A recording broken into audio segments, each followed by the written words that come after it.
Hi అండి. పల్లి chutney preparation. Pan పెట్టుకొని ఆయిల్ వేసుకొని ఇందులో పల్లీలు, కొబ్బరి, కరివేపాకు, జీలకర్ర, వెల్లుల్లి, పచ్చిమిరపకాయలు వేసుకొని దూరగా వేయించుకోవాలి. బాగా సేపు వేగాలండి. వేగినాక మిక్సీ జార్లో వేసుకోవాలి.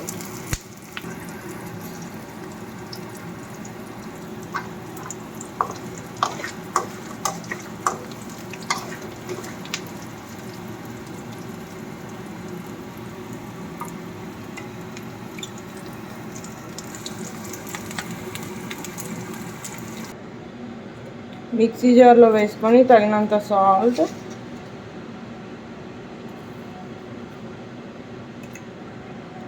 తగినంత కొంచెం సరిపడా చింతపండు వేయాలండి.